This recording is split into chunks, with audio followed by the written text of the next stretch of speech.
አስፈራርቶ አገልግሎቱን ማስቆም እዚህ ቲክቶክ ላይ ያለው ብዙ ምዕመን እያወቀ ነው። በነገራችን ላይ እኔ እፎይ ቢታሰር ራሱ እኔ የሚቆጨው ራሱ አይመስለኝም። በክርስቶስ ኢየሱስ ነሺዳ እንኳን አስወጣቸው እኮ በራሱ እፎይ የሚል ነሺዳ እኮ ነው ያስወጣቸው። ያ እፎይ የሚባለው የሚያስብል ነሺዳ ነው እኮ ያስወጣቸው። የምር ነሺዳ ስሙን እየጠሩ እንዲዘፍኑ አደረጋቸው። አንድ ሁለተኛ ይህ ሁሉ ምዕመን በአንድ ቁጭ ብሎ እንዲማር አደረገ። አያችሁ ነቁ። ፖለቲካ ላይ ያሉት ሁሉ ምንድነው የተፈጠረው የሚለውን ነገር ሰሙ። ከዛ ማንበብ ይጀምራሉ። አነቃቃ ምዕመኑን። ወጣቱ ያለበት ቦታ ቲክቶክ ላይ ነው አይደል? ይሄ ወጣት ደግሞ ተናወጠ። በቃ ምንድነው የተፈጠረው ምናምን ብሎ ሲሰማ ኦኬ ማስረጃው ምንድነው ማየት ጀመረ፣ ማጥናት ጀመረ ምናምን። ይሄ ራሱ ትልቅ ማነቃቂያ ነው። በጌታ ስም ትልቅ ማነቃቂያ ነው። ትልቅ ማነቃቂያ። ጌታ ኢየሱስ የሐዋርያትን ጽናት ይስጠው። ጌታ ኢየሱስ የሐዋርያትን እምነት ይስጠው። ልክ ቅዱስ ጳውሎስ ከሲላስ ጋር ታስሮ የሚዘምር እንደነበረው በእምነቱ ያጽናው። ጌታ ደግሞ በነገር ሁሉ ይረዳዋል ብዬ አምናለሁኝና አሳልፎ የሚሰጥ አምላክ አይደለም። ጌታ ይርዳው። ግን በጣም ሰርቷል እኮ በክርስቶስ ማለት ተናግተዋል። ማዕበሉን ያናጋባቸው እኮ ሰምተው ማያውቁትን ተምረው ማያውቁትን እኮ ነው አምጥቶ የዘረገፈላቸው። አይተውት ማያውቁት መጽሐፍቶቻቸውን ኢቭን ይሄ መጽሐፍ አለን እስኪሉ ድረስ ማለት ነው ተደነጋግጠዋል እኮ። ከዚህ በፊት ቪዲዮ የሰራሁበት አይታችኋላ። ሂዱ ሪፖርት አድርጉ ተብለው ተልከው 15,000 ህዝብ ነበር እፎ እያስተማረ ያለው። ሪፖርት አድርጉ ተብለው ከቴሌግራም ተልከው እንዳለ ግር ብለው ሲመጡ 20,300 ሰው ነው ያየሁት። ሜቢ 30,000 ያሉ ልጆች አሉ። እኔ ግን ያየሁት 20,300 ሰው እንትን ላይ እየተከታተለ ነበረ ላይቭ ላይ። አስቡት 20 ምናምን ሺህ ህዝብ ቁጭ ብሎ ሲማር። የተላኩት ለምንድን ነው? ሪፖርት አድርጉ ተብሎ ነው ግማሹ ሰው የተላከው። ቁጭ ብለው ግን እየተማሩ ነበር። ቁጭ ብለው ማስረጃዎች እየተጠቀሰ እየተነበበ ነው። ቁጭ ብለው እየተማሩ ነበር። ለዚህ ራሳቸውን እንዲጠይቁ አድርጓቸዋል። የእፎይ መታሰር የህሊና ጥያቄያችሁንም ደግሞ ሊመልስላችሁ አይችልም። ሙስሊም ወገኖቻችን የእፎይ መታሰር እናንተን የህሊና ጥያቄ እዚህ ውዝግብ ውስጥ ያለውን ስሜታችሁን የአእምሯችሁን ጥያቄ ሊመልስላችሁ አይችልም በምንም ተአምር። ስለዚህ በጣም ሰርቷል። የሚቆጨው ራሱ አይደለም። በጣም ነው ያናጋቸው። ነሺዳን በስሙ አለ። ነሺዳውን ላሰማችሁ እንዴ? በስሙ ነው ያዘፈናቸው እኮ። ያ እፎይ የሚባለው የሚል ነሺዳን አስወጥቶ እንዲ በሙዚቃ ብቻ አቀርቅራችሁ እንድትዘፍኑ ነው ያደረጋችሁ። ማስረጃ የሌላችሁ መሆናችሁ።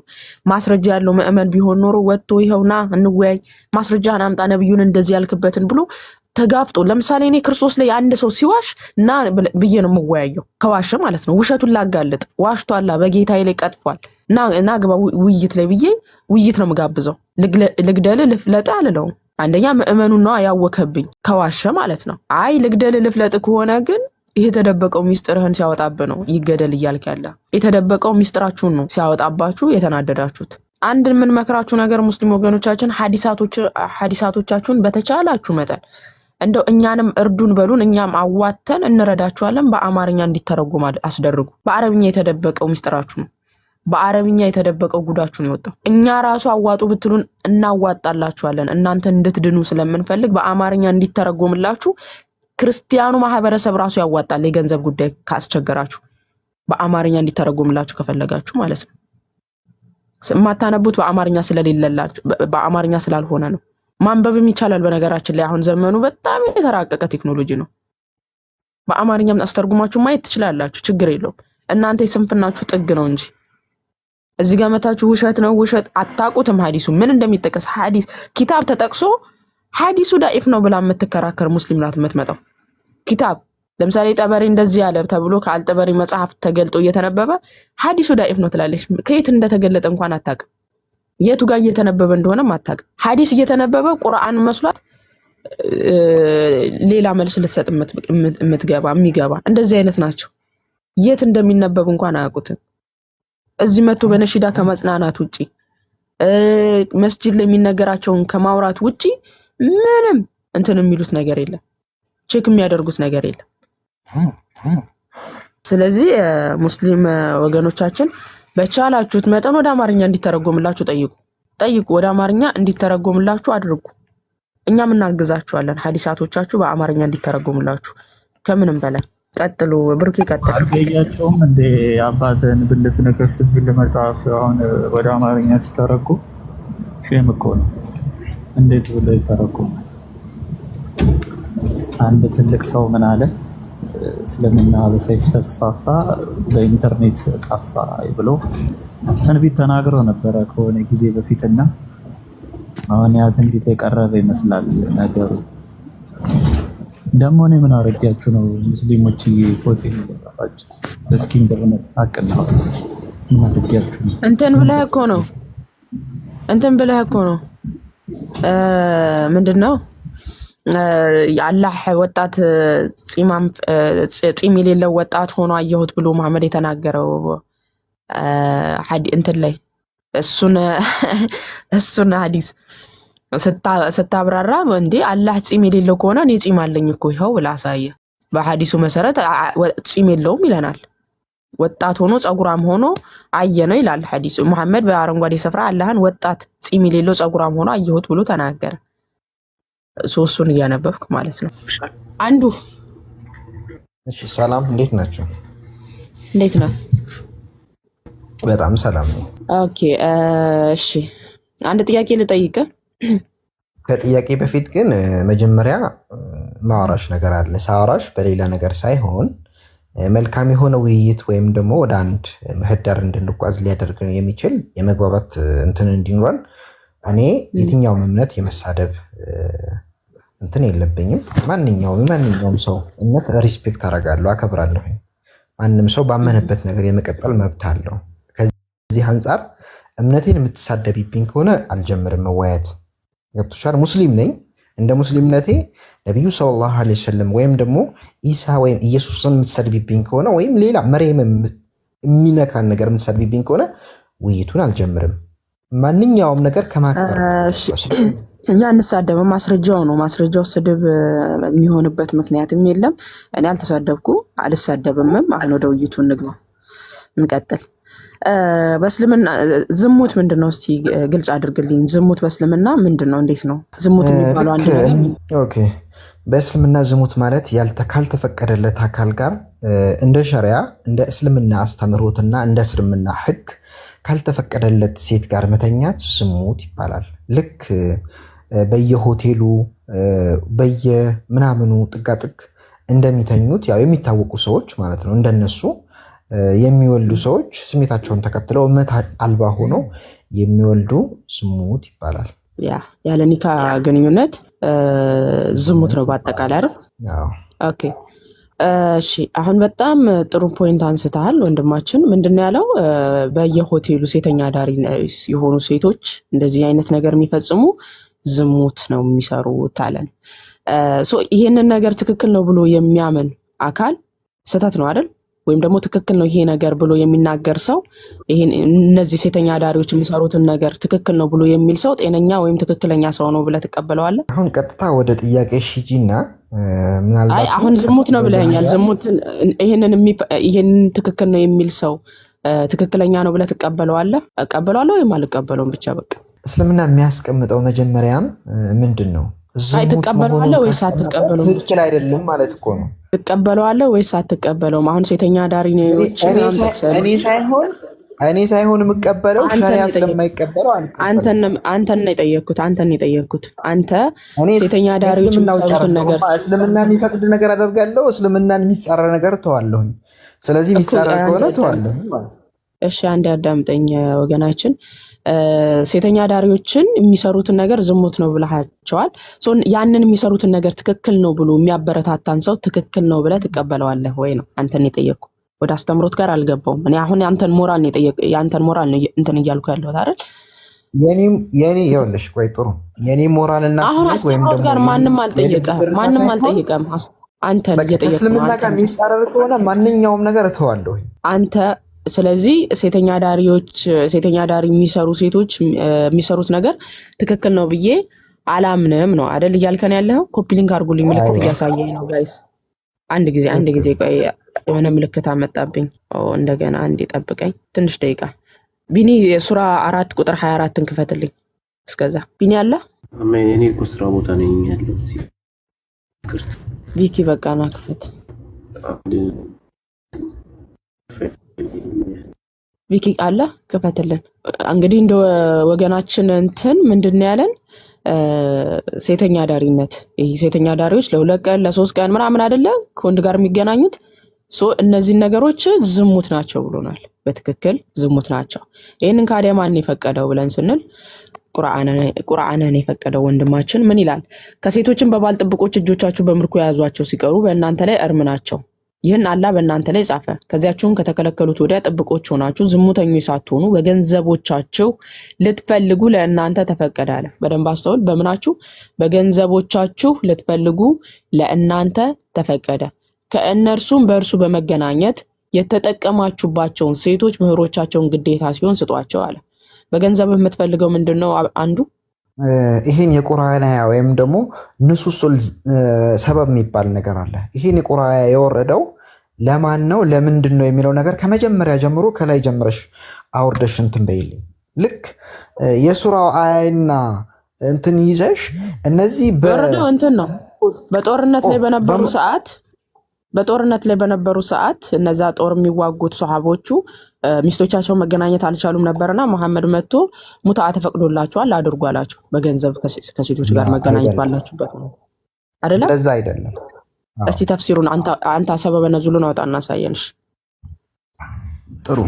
ይሄን ቁርአን ያወረደው ልክ በምርኮ ላይ የነበሩ ከፍተ እኔ አሁን መክፈት የማልችልበት ቦታ ነኝ። እኔ መረጃውን ጠቁመንኛ እና እኛ እንክፈተው።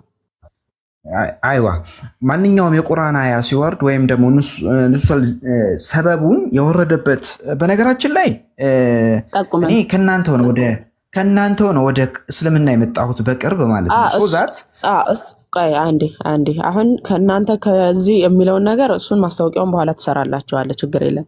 አሁን እየጠየኩ ያለሁት አውቀ ነው ወይ ሳታቅን ሄድከው የሚለውንም በዛው ስለምናየው ማለት ነው። ይሄ ሱራ 4:24 ሰበበ ነዙሉ በምን ምክንያት ነው የወረደው የሚለውን አውጥተህ ወይም መረጃውን ጠቁመን እኛ እንክፈትልህ። ቁርአኑን የወረደበትን ሰበብ ይዘሽ ከላይ ጀምረሽ ነው ስታነቢ የምትረጂው እንጂ በቁንጽል የሆኑ አያዮችና ምዕራፎችን ልክ ገልጸሽ ሰበበ ነዙል ቁርአን ላይ አይደለም የሚገልጽልህ። ሰበበ ነዙልን የት ነው የምታገኘው? ቁርአን ላይ ነው የምታገኘው። ራሱ ቁርአኑ ነው ሰበበ ነዙልን የሚነግረው። ከላይ ጀምሮ የወረደበትን የቁርአን አያ ያስረዳሻል ለምን እንደወረደ። አንብባ አስረዳን። እሺ አውዱን አይተህ ቁጥር 23 ላይ ምንድነው የሚለው? ቁጥር 22 ላይ የሚለው እንግዲህ ሰበበ ነዙል እዛው ቁርአን ላይ ነው የሚገኘው ያለ ነው። አውጥታ አሳየን እና ይሄን የቁርአን የሚያወራውና በአኽባር ወይም ደግሞ በዚና መልክ ለኛ የመጣልን በጥሎሽ ማስረጃ የዚህን ሰበበ ነዙል ከፍተ አሳይተ አብራርተ ስለምን እንደሚያወራ ግልጽ አድርግላቸው ለልጆቹ። ለማንኛውም እናንተ የነቢዩ ሰለላሁ ዐለይሂ ወሰለም ስብዕናን በመንካት የሌሎችን ሰዎች ሞራል እነካለሁ ብላችሁ የምታስቡ ከሆነ አሁን እኛ አልነካንም። ግዴታ መረጃ አውጣ ስትባል አሁን ወደ ስድብ ልትገባ ነው። ቅድም ያስቀምጣቸው እስልምና የሚሳደብ ስብዕና ያለው እምነት አይደለም። እንደናንተ ወይ ደግሞ ቁጭ ብሎ በየመንገዱና በየሆቴሉ በልታብታብ አድርግ። ሲገቡ በሆነ መንፈስ ይገባሉ። በምን አይነት መንፈስ መረጃም የለውም። አይ ገና ሲገባ እኮ እምነቴን ምናምን አለና ማስረጃ እንዳለው አወቀ። ልክ መረጃው የሚከፈትባቸው ነገሮች ሲኖሩባቸው ማስረጃ እየዋሹ እንደሆነ ስታሳያቸው ፓወር እንትናቸው ይቀየራል። ሁኔታቸው፣ ንግግራቸው ራሱ ይቀየራል። አሁን ወገናችን አልሳደብም አትሳደቢም ምናምን አለ። ኦኬ ማስረጃ ታቀርባለህ? ማስረጃ አቀርባለሁ። ይሄ አስባበ ነዙል የወረደበት ምክንያት ምንድን ነው? እኔ አስባበ ነዙልን ተናገርኩኝ። አይ አይደለም አለ። ማስረጃ አምጪ አላለኝም።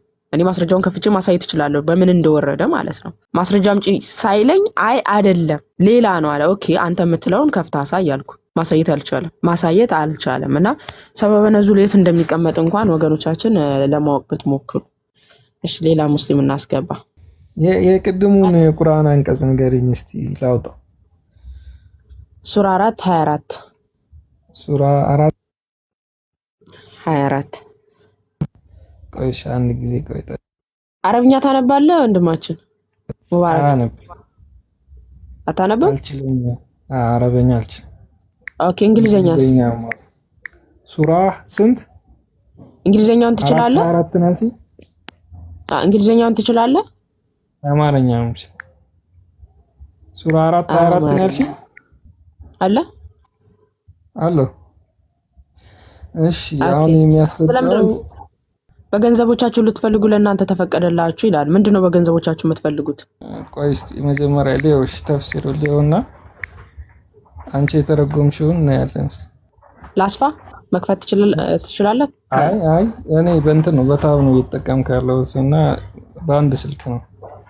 እዚህ ይከፈትልህ ከፈለክ ክፈቹ። ተፍሲሩን ካለሽ ክፈች። መክፈት የምትችሉ ካላችሁ እኔ ያለው እሺ ማማ ምን እናድርግ መሰለሽ? አሁን የለንም ሁለት ስልክ የለንም ለሚሉ ሰዎች መረጃውን ይስጡ። ቪኪ ስላለ እኛ መረጃውን ቁጥሩን ይንገሩን። አባቴ ተረጋጋ። እኔ መረጃ ላምጣ አላልኩ። ላምብላችሁ አይደል? እሺ አንብበው። እሺ ከሴቶቹም ይላል ከሴቶቹም ምዕራፍ ብሎ ያስቀምጠዋል 23 እና 24 የሴቶች ምዕራፍ ማለት ነው።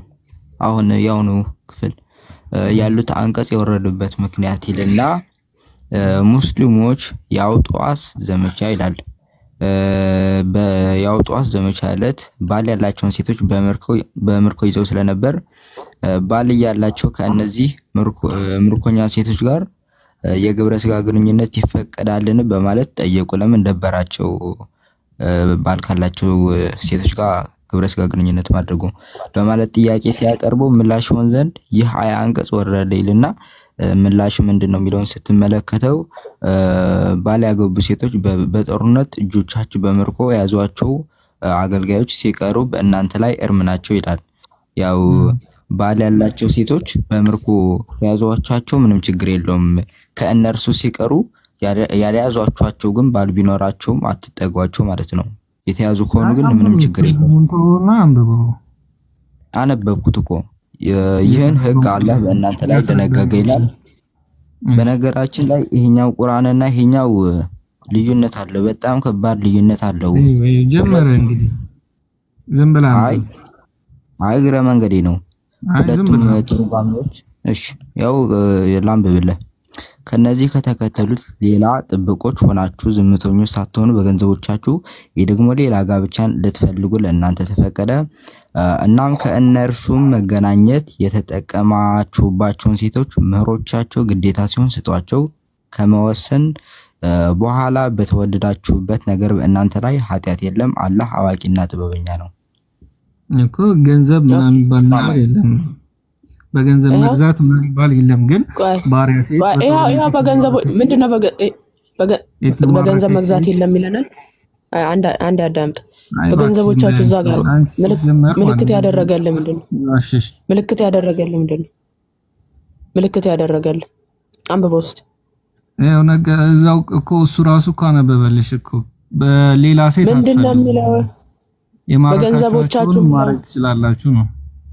አዳምጥ ወገናችን። በገንዘቦቻችሁ የሚል የለም አላልክም? አንብበው እስቲ እዛ ጋር ምን ይላል? ምልክት ያደረገልን ቦታ ጋር ጋብቻ የሚለውን በነገራችን ላይ ጨምረውት ነው። እዛኛው ቁርአን ላይ አሳያቸው የለም። አሁን አዲስ የወጣ ቁርአን ይሄንኛው ባይዘው ከተፍሲር ጋር አድርገው በአማርኛ ተርጉማ አውጥተውላቸው ጋብቻ የሚል ጨመሩ። እዚህኛው ትክክለኛው ቁርአን ላይ ግን ምን ይላል? በገንዘቦቻችሁ ልትፈልጉ ጋብቻን አይልም። ጋብቻን ጨመሩ ደግሞ አሁን ማለት ነው። ልትፈልጉ ለእናንተ ተፈቀደ አለ። ጋብቻ አላለም፣ አላስቀመጠም። ሲጀመርም ቁርአኑ አረብኛውንም አውጣለት ያንብብ። አረብኛውን ከቻለ አይልም። አረብኛ አልችልም ብዬሻል። ይሄው አማርኛው ላይ እዚህኛው ቁርአኑ ምልክቱን አሳየው ምን አይነት የትኛው ቁርአን እንደሆነ ራሱ ስልኩ ላይ ካለ አፕሊኬሽኑ ካለ የምትጠቀምበት ቁርአን ላይ ይሄ ቁርአን ማለት ነው። ሜቢ የኔንም አሳያለሁ ከፈለክ። የለም ግን ጋብቻ የምትሏን ጨምራችኋል። አሁን እዚህ ጋር በገንዘቦቻችሁ ልትፈልጉ ለእናንተ አስባበ ነዙልን በመጀመሪያ ይዛሃል አይደለ? በምን ምክንያት እንደወረደ ቆይ ምክንያቱም እኮ ነገረሻ። እሱ ራሱ በጦርነት የያዛቸዋቸውን ሴቶች ምን ማድረግ ትችላላችሁ የሚለውን ለማሳየት። በጦርነት የተያዙ ሴቶችን መገናኘት ኦፍ ኮርስ ይቻላል። እሱ ለእናንተ የተፈቀደ። ከዛስ በገንዘቦቻችሁ ልትፈልጉ የሚለው ሲወረደው በዛው ምክንያት አይደለም። አሁን ይሄ ያንቺ ትርጓሜ ስህተት ነው፣ አረዳድሽ ስህተት ነው። ምኑ በገንዘብ ሴትን መግዛት ከዛ ይሄ አንብብልን ቁርአኑ ይሄ አንብብላችሁ እስቲ። በገንዘብ የምትፈልገው ምንድነው? በገንዘቦቻችሁ ልትፈልጉ ለእናንተ ተፈቀደ አለ። ከእነርሱም በእርሱ በመገናኘት ምንድነው የምትገናኙት? የተጠቀማችሁባቸውን ሴቶች ምንድነው የተጠቀምክባት ሴቷ ላይ? ከዛ እስከጨረስክ በኋላ ምህሯን ስጣት ነው እያለ ያለው። ምህር ማለት የተዋዋልከው ጥሎሿን ማለት ነው። በገንዘብ ፈልጋት ብሎሃል። ያ በዛ ገንዘብ ተዋውት ለባሪያዋ ነው። እሷ እኮ ለባሪያዋ ነው አይደለም። ስለ ባሪያማ እዛ ከላይ እኮ ከሚስት ጋር ጨረሳት እኮ። የባሪያዋን ሴት እዛ ጋር ከሚስት ጋር ጨርሷታል። ከላይ ከሴቶችን በባልጥቆት አረዳድሽ ነው ልንገርሽ። ይሄ መጽሐፍ ነው። ሐዲስ አውጣለት። ሐዲስ ተርጉመ በአማርኛው ሰሒህ ቡኻሪ 5117ን ክፈትልኝ ቪክ። ይሄኔ ትርጓሜ ነው አይደል? እሺ እናያለን። 5115 አይደለም ማማይ 17 ቻት ጂቢቲ ላይ ሰርች አድርጎ ያመጣል። አድርጋን ተስተዘለዛ ከመጣል ዝም ብለህ ያለ እውቀት የሰው ሃይማኖት ቻት ጂቢቲ ነው እናንተ ሰርች እያደረጋችሁ የምትጠይቁት? ላንቺ ነው እንጂ ላንቺው ይሻል። ላንቺ ደድብናሽ ሰማይ ስለነካ ስማ አንተ ልጅ በስርዓት አውራ እነግርሃለሁ። ትወርዳታለህ። ልክ መረጃ ሲከፈትባቸው እንዲህ ነው ስሜታቸው ቅይርይር የሚለው። በዚህ ሐዲስ ላይ ለምሳሌ ሰሒህ ቡኻሪ 5117 ጃቢር አብደላ ሰላም አላኳ እንደተረከው በእስላም ጦርነት ውስጥ ሳለን የአላህ መልእክተኛ ጊዜያዊ የኪራይ ወሲብ ጋብቻ ማለት ነው እንግዲህ ጊዜያዊ ለ3 ቀን ለ2 ቀን ማለት ነው ፈቀዱልን አድርጉት አሉን ብሎ ይናገራል። ልክ ማስረጃ ሲከፈትባቸው እንደዚህ ነው ሆረር የምትሆኑት ሙስሊም ወገኖቻችን። ኦኬ ገና ሲገባ ያንኛው አንዱ የሚባለው ልጅ ምን ብሏል? ሴተኛ ዳሪነትን እቃወማለሁ አለ። ሴተኛ ዳሪነትን ለምን የሚቃወመው? ያለ ኒካ የሆነ ግንኙነት ስለሆነ ለ3 ቀን ለ4 ቀን ተገሳ ስለሆነ ግንኙነት የምትደረገው ዝሙት ነው አይደለ? ዝሙት ነው። ይሄንን ቁርአን ፈቅዷል እኮ ነው ያን ያለ ነው። አምላክ ፈቅዶታል። አምላክ ጊዜያዊ ወሲብን ፈቅዷል። እዚህ ዝሙት ነው ማለት ነው። የዝሙት መጽሐፍ ነው ማለት ነው። መጽሐፍ ላይ ያለው ዝሙት ነው። በመጀመሪያ በሎጂክ ስላስረዳውክ እንደዚህ አይነት ነገርን የሚፈቅድ ትክክለኛ ነገር ነው ወይ ስለ ነው ትክክለኛ አይደለም ዝሙት ነው ካልክ መጽሐፍ ላይ ከተገኘ ዝሙት የሆነ ነገር ይዘሃል ማለት ነው አይደል? በገንዘቦቻችሁ ልትፈልጉ ለእናንተ ተፈቀደ። በእርሱም በመገናኘት የተጠቀማችሁባቸውን ሴቶች ምህሮቻቸውን ግዴታ ሲሆን ስጧቸው። ምህር የተባለው ምንድነው? በገንዘብ የፈለጋት ነች እቺ ሴት። በገንዘብ ተዋውሎን የፈለጋት ይሄን ሰጥሻለሁ ተብላ ማለት ነው በጥሎሽ። ከዛ እስከተጠቀመባት በኋላ ያንን የተዋዋላትን ገንዘቧን ምህሯን ስጣት ነው እያለ ያለው አንቀጹ። ልክ ማስረጃ አምጡት ላላችሁ ማስረጃው ሲከፈትባችሁ ተሳድባችሁ ትወርዳላችሁ። ተሳድባችሁ እንድናወርዳችሁ ሌላ ልባሌ ነገር ትናገራላችሁ። ከዛ እኛ መልሱን ስሰጣችሁ ክርስቲያኖች እኮ ይሳደባሉ ብላችሁ ታለቅሳላችሁ ማለት ነው። ለዛ ነው ቶሎ የምናወርዳችሁ እኛን የሆነ ስሜት ውስጥ እንዳትከቱን መልሰን ሌላ ነገር እንዳንናገራችሁ ማለት ነው። ቅድም ያልሽው ነብያችን ፈቅደዋል ምናምን ያልሽው አሁን እሱ የጦርነት ጊዜ የሆነ ሙታዓ የሚባል ማለት የሆነ ጊዜያዊ የሆነ እንትን ተፈቅዶ ነበር፣ ተከልክሏል። ነብያችን ከልክለዋል በሐዲስ በዛው መከልከሉ ጋር እንመጣለን። ሙታዓ ማለት ጋብቻ እንዳልሆነ ማለት በኒካ ያለው ግንኙነት እንዳልሆነ ታውቃለህ። ኦኬ ስለዚህ ዝሙት በምክንያት ተፈቀደ። በምክንያት ሙታዓ ማለት ምን ማለት ነው? እስቲ ግልጽ አድርግላቸው እዚህ ጋር ላሉት ልጆች። ሙታዓ ማለት የሆነ ጊዜያዊ የሆነ የምትጠቃቀሙበት ማለት ልክ አሁን ሴተኛ ዳሪ ሴት 3 ቀን 4 ቀን ተገዝታ እንደሚገናኙት ልክ እንደዛው በገንዘብ መገናኘት ማለት ነው አይደል? ይሄ እንደዛ አለ። ከዛ ይለያል። እንዴት ነው ከዛ የሚለየው? ለምሳሌ ለ3 ቀን አንዲትን ሴት ያስካት ለ3 ቀን ያስካትና ተዋዋልካት። ይሄን ሰጥሻለሁ ብለህ ተዋዋልካት፣ ወይ ፎጣ ወይ ካባ የሆነ ነገር ሰጥሻለሁ አልካት። ከዛን ከተገናኛት በኋላ የተዋዋልካትን ነገር ሰጣሃት ሰናበታለህ። ይሄ ከሴተኛ ዳሪነት እኮ ሴተኛ ዳሪም እኮ በፍቃዷ ነው የምትአድረዋል። እኔ ምን ትሰጡኛላችሁ ብላ ተዋውላ አይደል የምታድረው? በገንዘብ ነው እኮ በገንዘብ እዚህ ጋር በገንዘብ እኮ ነው። ይሄ ግን በራሷ ፍቃድ ነው። ክፈትልን ቪኪ ክፈት። አረብኛ ትችላለህ ወንድማችን? አዎ እችላለሁ። ኦኬ እሺ። ሰሒህ ሙስሊም 1406ን ክፈትና እየተረጎምክ አብራራላችሁ እስቲ።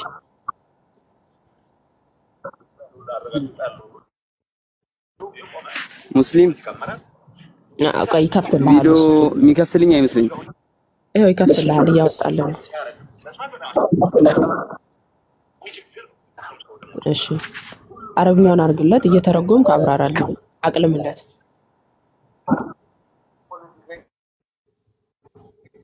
የትኛው እዚህኛው? ቆይ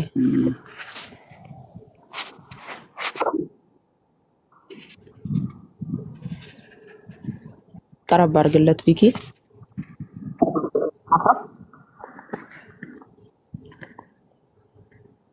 እሺ ቀጥል፣ ወደ ጎን አድርግለት። በመጀመሪያ ቀረብ አድርግለት፣ አንብብና እየተረጎምክ።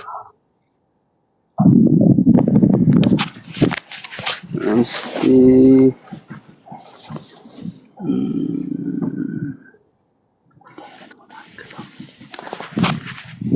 حدثنا قتيبة بن سعيد حدثنا ድምጽ አለ ከስላስተካከለ ወንድሞች ትንሽ ቀረብ ያርግ። ያ እኔ ልክፈትለት። ቆይ ወይ በደንብ ካልታየክ ይታያል።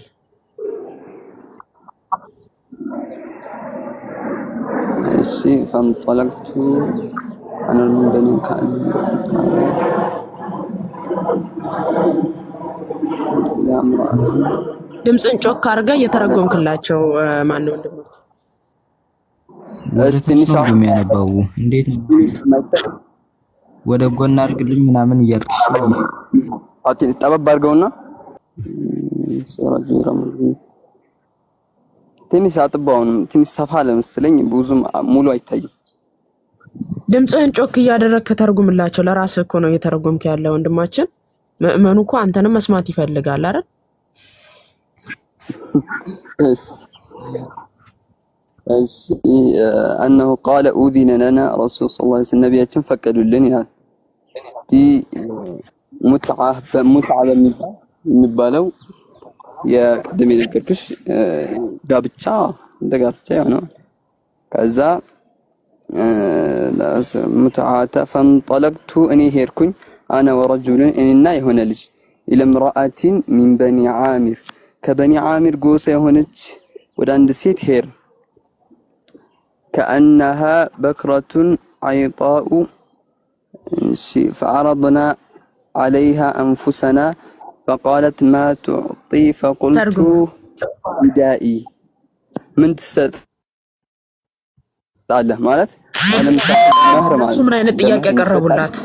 በትክክል እየተረጎምክ እነሱ ምን አይነት ጥያቄ ሲጠይቋት ነው ምን ትሰጡኛላችሁ ያለቻቸው? እኮ እንደ መህር ነው የሚሰጡት እኮ እነሱ ምን አይነት ጥያቄ ያቀረቡላት? ለዛች እየዘለልክ ሳይሆን እነሱ ምን አይነት ጥያቄ ሲጠይቋት ነው ምን ትሰጡኛላችሁ ያለቻቸው? ከላይ ጀምራ ዘለህ ነው የሷ መልስ ጋር የገባው። እነሱ ምን ጠይቋት ነው እሷ ምን ትሰጡኛላችሁ ብላ ድርድር ያቀረበችው? ኒካህ ሙትዓ ይባላል። ኒካህ ሙትዓ ማለት የሆነ በቃ ቀጥል። ከዛ ምን ትሰጡኛላችሁ አለቻቸው። ራሳችንን ለአንቺ እናቅርብ አሏት። ايش كذا فقال على انفسنا وقال الصحابي يريد ማለት ፎጣ እንሰጥሻለን ማለት ሆነ በእነሱ የነበራቸው ነው ፎጣ። ኦኬ ቀጥል። ፎጣ እንሰጥሻለን አሏት። አብራ ለማደር ፎጣ እንሰጥሻለን አሏት። ምን ትሰጡኛላችሁ ስትላቸው እሺ ቀጥል። ሪዳ ማለት እንደ መህር የሚሰጥ የሆነ እንደ ብር ነው። እሱም ይሸጣል እንደ ብር ቀጥል አይደለ? ታውቂያለሽ መስለኝ አንቺ ብዙም። እሺ وكنت أشب منه فإذا نظفت إلى ردائي ትንሽ ጠበብ አድርገው ትንሽ ሙሉ አይታይ ردائي صاحي أعجبها فإذا نظرت إلى أعجب ثم ተርጉምላቸው። ተርጉም መሐመድ ተርጉምላቸው። ተረጎምኩት እኮ አይ ምን ትሰጡኛላችሁ አለቻቸው። ፎጣ አሏት። ከዛ በኋላ የትኛውን ወንድ መረጠች ምናምን የሚለውን ታች እየወረድክ ነውና ቀጥታ እያነበብክ ቃል በቃል እየተረጎምክላቸው ሐሳቡን እንዲገባቸው እነሱ። እሺ ቆይ አንዴ እህታችን ምንድን ነው የጠናሽ እዚህ ጋር ምንድን ነው ጥያቄያችሁ? ቀጥል አንብብልን። ሌላኛው ተቀየርክሽ አንተ አንብብልን። እሱ ካቆመበት ጀምሮ አንብብልን ወንድማችን።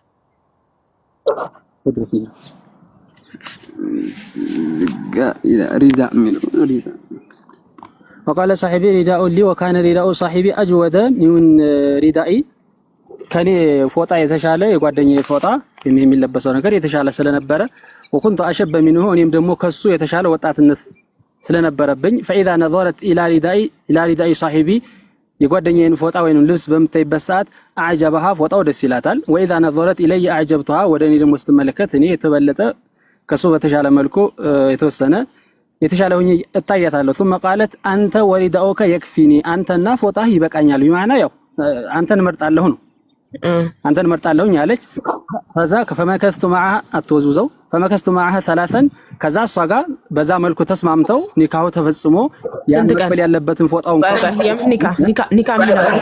የምን ኒካ ስንት ቀን አደረች እቺ ሴት ጨርሰው አንብብና ጨርሰው እስከታይ ደረ እንባላል ማለት ኒካ ሙአቀት ይባላል ቆይ ቀጥታ እያነበብኩ እስከታች ድረስ ሂድ ስንት ቀን አደረች የሚለውን እዛው ጋር ስለሚገልጽ ማለት ነው እሷ ጋር ቆየሁኝ 3 ቀን ቆየሁኝ አለ ثم ان رسول الله صلى الله عليه وسلم قال من كان عنده شيء من هذه النساء ከዚህ ቀደም የተፈቀዱላቸው ከነበሩ ከሆኑ ሴቶች መካከል እሱ ጋር አንድ ሴት አብራው ካለች አለት የተመጣው ቢሃ ሙታዓስ ያደርግባት የነበረች የሆነ ሴት እሱ ጋር ካለች فليخلي سبيلها መንገዷን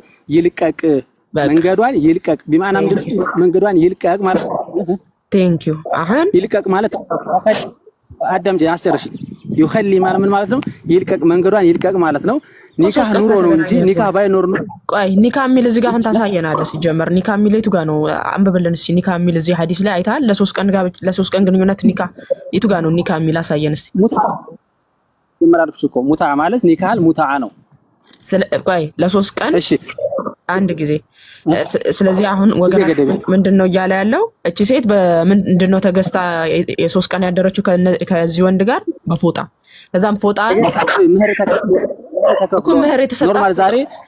ምህር የተሰጣት ቆይ አንዴ ፎጣው ተሰጣትና ስንት ቀን አደረች ከዛ ወንድ ጋር 3 ቀን የሚሆን 10 ቀን የሚሆን እንደማንኛቸው በቃ ቴንክ ዩ ስለዚህ ይሄ ነገር ከሴተኛ ዳሪ ሴቶች ጋር የሚለየውን ነገር አብራራልን እስቲ ሴተኛ ዳሪ ለ3 ቀን ነው ከወንድ ጋር የምታድረው እንደው በዝሙት መልኩ ወይ ደግሞ በማንኛውም ሃይማኖት ኒካህ ተብሎ የሚታሰረው የ80 በምትሉት መልኩ የሚደረግ ነገር የለም ሴተኛ ዳሪ ላይ እዚህ ጋር የሚታሰር አሳየን እስቲ ኒካህ የሚል አንብብና ኒካህ የምትለውን ፓርት አሳየን ጠይቀሻል ተመለሱ በኋላ ነው መግባት ያለብሽ ታርቃት አሳየን በመጀመሪያ መጨረሻ ላይ ሐዲስ አስጨርሽኝ ያልኩሽ እኮ ምን ነው من كان عنده شيء من هذه النساء ይኸውልሽ ኒካህ ባይኖር ኑሮ እሱ ጋር ከነዚህ ሴቶች ተፈቅደው ከነበሩ ከሆኑ ሴቶች መካከል እሱ ጋር ያለችለት ወይም ያለው ሴት ያለው ሰው فليخلي سبيلها መንገዷን ይልቀቃሉ መንገዷን ይልቀቅ የምትይው አንቺ አንድ ሰው በዛ አይነት መልኩ በብር ስምምነት ብቻ ይዞሽ ከነበረ መንገዱን ይልቀቅ የሚል ነገር ያስፈልግሻል አንቺ በራስሽ መብትሽ አይደለም ቁርአኑ ይመልሰዋል ቁርአኑ እዛው ጋር ሱራ 4:24 ላይ በገንዘቦቻችሁ ልትፈልጉ ለእናንተ ተፈቀደላችሁ በእርሱም በመገናኘት የተጠቀማችሁባቸውን ሴቶች ምህሮቻችሁን ግዴታ ሲሆን ስጧቸው ካለ በኋላ ከመወሰንም በኋላ በተዋደዳችሁባት ነገር በእናንተ ላይ ኃጢያት የለም ከተዋደዳችሁ አብራችሁ መቀጠል ትችላላችሁ ካልፈለክ ደግሞ አሰናብታት ነው ብቻ ግን ጥሎሻን ስጣት ነው ቁርአኑ ራሱ ግልጽ አድርጎታል ችግር የለውም ጥሎሻን ብቻ ስጣት የተዋዋልክበትን ገንዘብ ለምሳሌ በፎጣን የተስማማችሁ እቺ ሴት ከተገናኛ ከተጠቀመባት በኋላ ያንን የተስማማችሁን ፎጣ መስጠት ግዴታ ነው ገብቷል ከፈለገች አብረ በተዋደድክበት ብትኖር ኃጢያት የለብህም አብራሃት መኖርም ከፈለክ ትችላለህ ካሰናበትካትም መብት ነው እየተባለ ያለው ያቺ ሴት ለ3 ቀን ተገናኝቷት ተሰናበታት ኦኬ ሶስት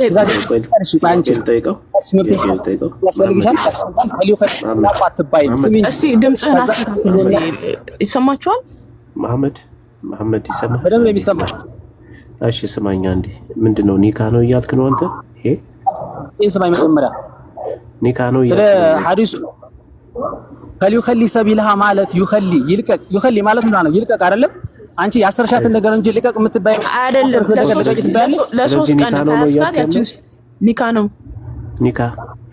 ነው እያልክ ነው ነገር እንጂ ይሄ ኒካ አልሙታዓ ነው የሚባል አልታሰረች ልቀቅ ይባላል ወይ ቆይ ወንድሜ ይባላል ኒካ ነው አይደለም ነው ጥያቄው ኒካ ነው አይደለም ነው ትክክለኛ ጋብቻ ነው ይሄ አይደለም ኒካ ነው ኒካ አልሙታዓ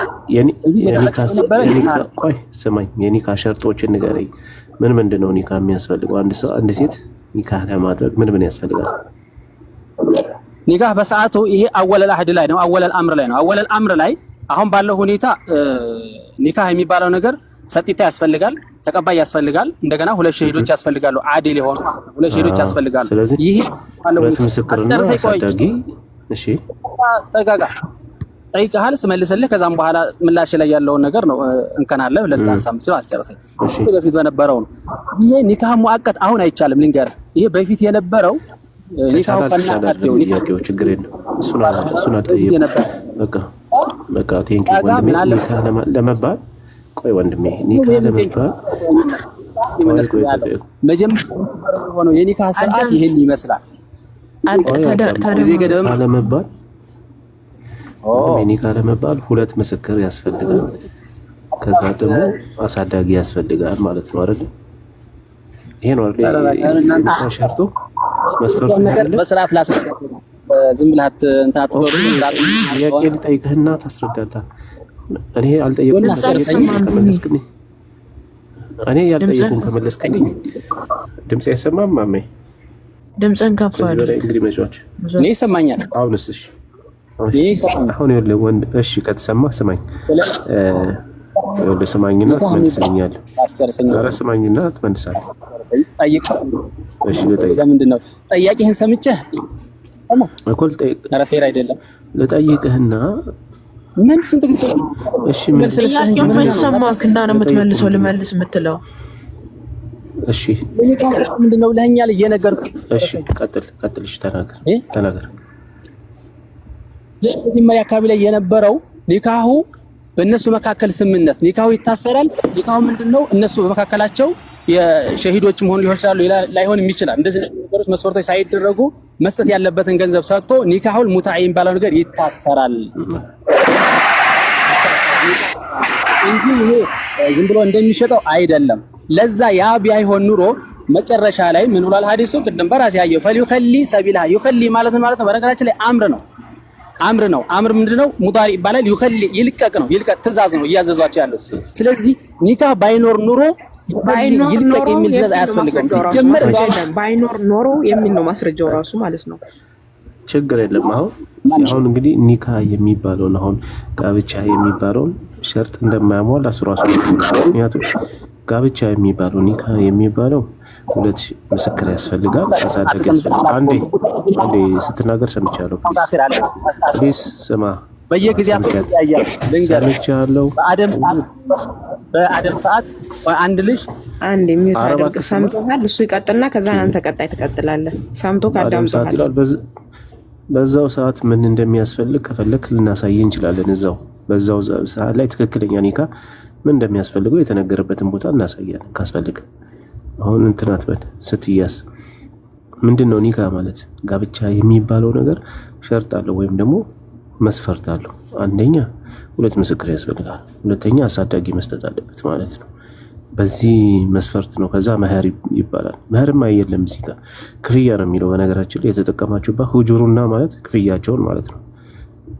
ቁርአኑ ላይ እንደዛ ብሎ ነው ያስቀመጠው። ክፍያቸውን ስጡ ነው የሚለው ማለት ነው። ስለዚህ አሁን ይሄ የኒካህን መስፈርት አያሟላም። እነዚህ ሰዎች ሄዱ ከሴትዮዋ ጋር ተዋሉ። የተዋሉት ምንድነው? በውላቸው መሰረት ያን ውላቸውን ከፈጸሙ በኋላ ልቀቃት ነው። ለምሳሌ ለ3 ቀን ብሎ ለ3 ቀን ከሆነ ይከፈላት፣ ከ3 ቀን በኋላ ልቀቃት ነው። የተዋልከው ለ3 ቀን ስለሆነ ከዛ በላይ ከሆነ እንድትሄድ ልቀቃት ነው። ከዛ በላይ አደርጋለሁ ብለህ ብትል ትክክል አይደለም የሚል ነው እንጂ ይሄ ትክክለኛ ኒካህ ነው ምናምን አይደለም። ኒካህ ቢሆን ለምንድን ነው ጋብቻ ቢሆን ለምን እንትን ይባላል? ምንድነው ይሻራል? አብሮጌት ለምን ይደረጋል? አይደረግም። ትክክለኛ ቢሆን ግን ትክክለኛ አይደለም። ምንድነው ስሙ? ኒካህ አድርጉ ማለት መሄዳችሁ ተዋሉ በሚል ስም ቀጥታ ከሴተኛ አዳሪ ጋር እንዲተኙ ነው የፈቀደላቸው መሐመድ። ይሄም ደግሞ ሐዲሱ ሲናገር ባሎቻቸው ሚስቶቻቸው እነሱ ጋር ስለሌሉ፣ ስለዚህ ራሳችንን እንቁረጥ ወይስ ደግሞ ምን እናርግ ሲሉ፣ አይ እንደዛ ከምታርጉ ሄዱና ከሴቶች ጋር በገንዘብም ቢሆን በምንድነው በዱቄትም ቢሆን በፍኝ ዱቄት በምንም ቢሆን ሄዳችሁ እንደዚህ ራሳችሁን አርጉ። ከዛ በኋላ ከተዋላችሁ በኋላ ወሰን አትደፉም። ከዛ ልቀቃት ነው ብሯን ሰጥተህ። ስለዚህ ኒካህ የሚባል ነገር የለም። አትዋሽ፣ መስፈርቱን ስለማያሟላ ማለት ነው። ጨርሻለሁ። ማሜ ይቀጥሉ። እሺ አልሰማችሁም? ምን ወጥቼ ነበር ከይቅርታ ጋር ይኸውልሽ ማምነው ምን ላይ አቆማችሁ? ኒካ ለመባል ምን ሸርጥ አለው መሰለሽ? ሁለት ምስክር ተሽሯል በሚለው ላይ ደግሞ ልቀጥል። እሱን ካመነ ያ ወላጅ መቀበል አለበት። ይሄ ደግሞ አልተከናወነም። እነዛ ሰዎች ሄዶ ነው ዝም ብሎ ሁለት ሲጀመር በእስልምና ሁለት ወንዶችና አንድ ሴት ሄዶ ራሳቸውን ያቀርባሉ። እንዲህ አይነት ስርዓት አለ። ሄዶ አቅርቦ እሷ መረጠች። ምስክር የለ፣ አሳዳጊ ወይም አባቱ አልፈቀደ ወይ አሳዳጊው አልፈቀደ። ዝም ብለው ሄደው አንዱ መረጠች። ከዛ ለሶስት ቀን ከሱ ጋር አደረች። ከዛ በኋላ ገንዘብ ከፍላት ሰጣት። ስለዚህ የሚለው ለሶስት ቀን ከተዋል ከሶስት ቀኑን ከፍለስ ልቀቃት ነው፣ ከዛ በላይ እንዳታቆያት የሚለው እንጂ እሱ ያቺን የመጨረሻውን ቃል ይዞ ሌላ ነገር እንትን ለማለት ይሞክራል። ስለዚህ ኒካ የሚለው መስፈርት አያሟላም ይሄ ነገር። ስለዚህ ቀጥታ ሽርሙጥና ነው። ይቅርታ አድርጉልኝ ለቃ ኒካ ከሆነ አሁን ላይ ያለው ትዳር ለምን ቆመ ካዲ? አሁን ተሽሯል ላለው ገና ሲገባ ተሽሯል ይሄ አንቀጽ ብሏልና በመጀመሪያ ደረጃ ትክክለኛ ጋብቻ ከሆነ ለምን ተሻረ? ኦኬ ትክክለኛ ጋብቻ ተሽሯል ካላችሁ ማለት ነው። ለምን የተሻረው? እውነተኛ ጋብቻ ከሆነ አይደለም ሲጀመር። ይሄ 3 ቀን ግንኙነት ልትጠቀምባት ምህሯን ሰተ እንትን የምትላት ነው። ተሽሯል ብለህ ታምናለህ መሐመድ? ይሄ አንቀጽ ማንሳት የማይችል ከሆነ እስኪ ሚዩት ለንሳለህ መሐመድ። ኦኬ ይሄ አንቀጽ ተሽሯል ብለህ ታምናለህ?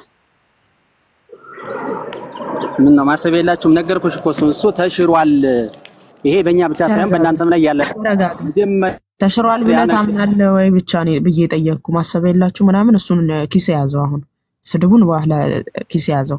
ኦኬ ሐዲስ ቁርአንን መሻር ይችላል ብለሽ ተቤት እያልሽ የሌለ ነገር ጠየቃችሁ ልመልስ። ሐዲስ ቁርአንን መሻር ሰው እያዳመጣችሁ ነው ያለው። ጠየቃችሁ መልስ። ሐዲስ ቁርአንን መሻር አዎ ሐዲስ በቁርአን ይሻላል። እስቲ ማስረጃ አዎ ይሻላል። እስቲ ቆይ አንድ ማስረጃ በሐዲስ የተሻረ አንድ ማስረጃ አውጣልኝ። አንድ ቁርአን አዳምጠን በጌታ ስም ሳያዳምጥ ነው መልስ ልስጥ የሚለን እኮ። አዳምጠን አንዴ ተረጋጋ። የፈጣሪ ያለ አንደኛ ከስር ድምፅ እየረበሸ ነው። ሌላ ቦታ ወይ መጀመሪያ አልጨረስልሽ ሌላ ቦታ ትሄጂ ምን አይታካር ጂሰስ ሐዲስ በቁርአን ይሻራል። እስቲ አንድ አንቀጽ በሐዲስ የሻረው ቁርአንን አሳየን። አንድ አንቀጽ ወላሂ አልመችም። ምን ያለ እንደህ ለጣማሱ አልመችም። አጀንዳ አታስቀይሪ ያልኩሽ በቃ አለቀ። ያሽውን ልጨርስልሽ እንዴ ምንድነው ያሽው የሚለው? ከቢኒ ጋር አልጨረሳችሁም እንዴ? አልጨረስንም። ምን እንትና አንቺ ቅድም ጠይቀሽኛል ነበር ስለ ኒካህ ሙታ እያስረዳሁሽ ነው። አልጨረስንም ማለት ስለዚህ ፈሊው ኸሊ ሰቢልሃ የሚለው ኒካህ ተለለ ፈሊው ኸሊ ሰቢልሃ ይልቀቅ የሚለው ትራንስሌት አድርጊና ፈሊው ኸሊ ሰቢልሃ ማለት መንገዷን ይልቀቅ ነው። ይልቀቅ የሚለው ነገር ኒካህ ከለለ ለምን ይልቀቅ? መንገዷን ይልቀቅ ማለት ኒካህ አስሮላታል ማለት ነው። ቁርአኑም እኮ አስቀምጦላታል። ምህሯን ሰተት አንዴ አዳምጥ። እሱ ያንተ ትርጓሜ ነው። አውጣና አሳየኝ እልሃለሁ። እንደውም ክፈትና አሳየኝ። አውጣ ኒካ የሚል መንገዷን ይልቀቅ ማለት ስለ ኒካ መታሰር ነው ብሎ ያስቀመጠልህን አንድ አውጣና አሳየኝ። ክፈትልን። ነገርኩሽ እኮ የሚለው ለምን መጣ? ይልቀቅ የሚለው ያልተሰጠ ይልቀቅ እዛው ቁርአኑ ላይ ማሳይቻለሁ። ቁርአኑ ላይም ምህሯን ሰታሃት በተዋደዳችሁበት ነገር አብራችሁ መቀጠልም ትችላላችሁ፣ አለበለዚያም ደግሞ ማሰናበትም እንደምትችል እዛው ቁርአኑ ላይም ነው እየነገረክ ያለው። 3 ቀን ለምሳሌ ለ3 ቀን ያስካት እችን ሴት አንድ አዳምጥ። ለ3 ቀን ያስካት እችን ሴት የፈጣሪ ያለ ሰው ይሁን ሚዩት ማደርግም ማትሰማ ስለሆንክ ነው። ይቅርታ አድርግልኝ ለአማርኛዬ። ለ3 ቀን ያስካት ያችን ሴት አንድ ሚዩት አድርግ ልጨርስ በጌታ። ለ3 ቀን ያስካት አንዲትን ሴት ከዛን ከተጠቀምክባት በኋላ ሜቢ ልትወዳት ትችላለህ፣ አብረሃት መቀጠልም ትችላለህ። በተዋደዳችሁበት ነገር ኃጢያት የለም ብለዋል እዛው ቁርአኑ ላይ። ኦኬ ካልፈለካትም ደግሞ ልክ ቁርአን እንደ ሐዲሱ እንዳለው ከፈለክ ልቀቃት እያለ ነው መሐመድ። 3 ቀንን ከጨረስክ ማለት ነው። ኦኬ ይሄ ነገር ትክክለኛ ጋብቻ ነው ካልክ አሁን ላይ ተተገብሩታላችሁ። ለ3 ቀን ለ4 ቀን እያላችሁ ሴት ልጅ ገዝታችሁ ትገናኛላችሁ። ትክክለኛ በኒካ ጋብቻ ነው ብለህ ስለምታምን ማለት ነው። እውነተኛ ጋብቻ አሁን ተፈጽሟል። የረዳ ትገርካላችሁ። ለምንድን ነው አንድ ነገር መጀመሪያ ይደነገጋል ከዛ ይሻራል? ቆይ እስኪ ያደም ልጆች እንዴት ነበር? ስለዚህ ትክክለኛ ጋብቻ አይደለም ማለት ነው። ምን ማለት ነው? ይሻራል። አዎ ፊት ተፈቅዶ ነበር ኋላ ተሽሯል። ፊት ደግሞ የተፈቀደው ትክክለኛ ጋብቻ ነው። ኧረ በኢየሱስ አምላክ ያጸደቀው ነገር ማንንም በየትኛውም ጊዜ ይሁን አምላክ ያጸደቀው በሰዓት አሁን ለምን ማትፈጽሙ? ትክክለኛ ነው። አሁን ትክክለኛ ከሆነ አሁን ትፈጽሙታላችሁ።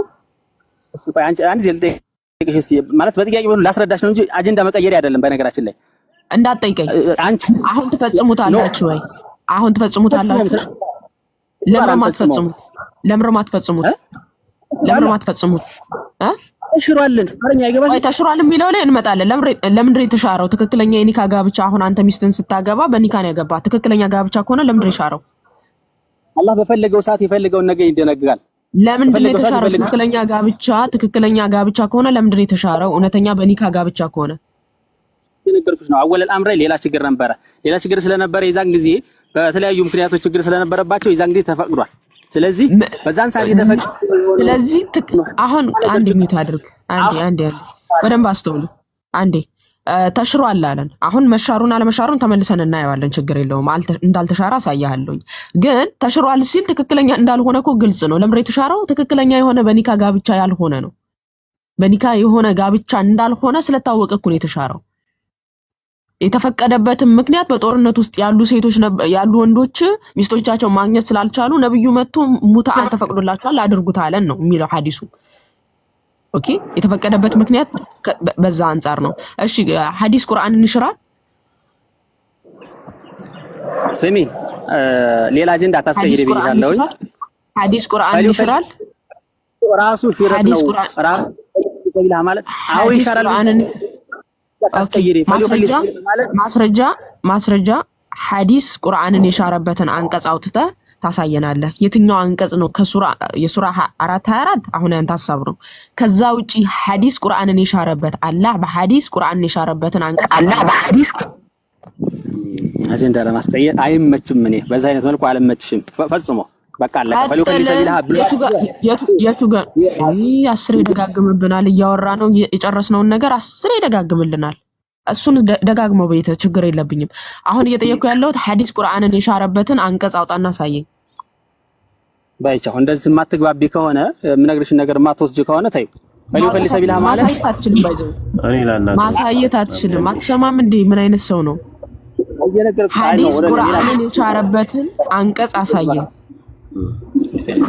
ላናግረው እንዴ? ቆይ ማሜ፣ ቆይ መሐመድ፣ ቀስ ብለን እናውራሽ።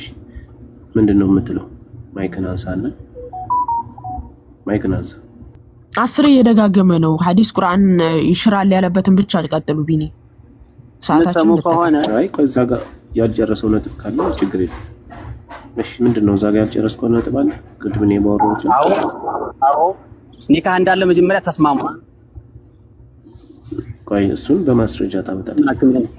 ኒካ የሚያስፈልገውን ነገር ይሄን በማስረጃ ታመጣ። ትክክለኛ ኒካ አይደለም ማለት ነው። እንስማማ። እሱን ታመጣለህ ማስረጃ። በቃ ሌላ ቦታ ሰራ። ቆይ ለምን ነው ማስረጃ? እሱን ፈታለሁ። ቆይ ወንድሜ፣ ቆይ ይልስ እኮ ነው። ስማ ታዲያ፣ አንተ ደግሞ አትሰማም። ችግር ተረጋግተን እናውራ። በመጀመሪያ የኒካን ሸርጥ ያሟላል ላያሟላም? እሱን መልስ። እሱ ሄሎ ያ ነው በግልጽ እንዳለ የሚያሳዩ የሐዲስ ቃላቶች ይሰማል። በደንብ እየሰማኝ ነው ያለው። እኔ ነው አልሰማኝ አላቸው። ምን ጥያቄ ምን ነበረ የምትመልስልኝ? እንዳውቀው ምንድን ነው የጠየቁት? ኒካ አለ የለም ነው አለ። እዛ ፈሊው ከሊ ሰቢላ ብለዋል ራሳቸው። አይደለም እሱ አይደለም ነው እሱ አይደለም የጠየቁት። ያ ቦታ አይቻልም ወላሂ ላይሟላም ነው። ይሄንን ለምን እንደማይሆን ማስረጃ ቆይ ያሟላ ላያሟላም የሚለው መጀመሪያ መልስ። ነግሬሃለሁ እኮ እሱን አወለል አምር ላይ በነበረው ስርዓት ያሟላ ስለማያሟላ አሁን አንተ ገክረው። ቆይ አያሟላም ነው ያሟላ ነው የምትለኝ? አልሰማኝም። አወለል አምር ላይ በነበረው ህግ አሟልቷል። ያ ስለተሻረ አሁን አይተገበርም። አሁንም አያሟላም። ለምን ሸሂዶች ያልኩ ያለው ሸሂድ ነበረ። እነዚህ ሸሂድ ነበራቸው፣ ምስክር ነበር። አሁን እነዚህ ሰዎች ሄደው ሲያርጉ ምንድን ነው አይሰማም? ማማ ይሰማሻል? አይ ምንድን ነው የምትለው? ሌላ ጊዜ አስተካክሎ ይግባ። ድምፁም ጥሩ አይደለም። አስተካክል። ሰዓታችን እኮ ነው እንትን የምትሉት። ተረጋግቶ ሌላ ጊዜ መስማት ሲችል ሰዓት እኮ እንትን አለን እኛ። ሌሎች ሰዎች ብዙ ስለሚጠብቁ ዛሬ ያሰማን ሁለታችሁ ሌላ ሰዎች አስገቡ። አሜን። ባይዘው ያሟላም ዝም ብሎ ነው ልጁ የመጨረሻውን ክፍል ይዞ ሁሉ ጊዜ ስለምና መውጫ ነው የሚፈልጉት። ይልቀቃት ብሏል። ስለዚህ ይልቀቃት ያለው ኒካ ስላለ ነው። ግምት ነው ይሄ ግምት። ይልቀቃት ማለት የተዋለበትን ጊዜ ከጨረሰ በኋላ ይልቀቃት ነው በቃ በውሉ መሰረት እንጂ ኒካ መኖሩ ነው ያሳይ። የኒካን ሸርጥ ያሟላም በቃ ሲጀመር የለም ምስክር የለ አሳዳጊ የለ ፈቃድ የለ። ዝም ብሎ ሄዶ ገንዘብ ከፍሎ ለ3 ቀንም ይብላ 1 ሰዓትም ለተስማማ አድርጎ ገንዘቡን ከፍሎ ነው የሚሄደው። በቃ ይለቀቃታል አለቀ። ይሄ ነው። ይሄ ደግሞ ትክክለኛ የጋብቻ ስርዓት አይደለም። እንደዚህ ይታወቃል። ለዛ ነው የተሻረበት ምክንያት ምንድነው?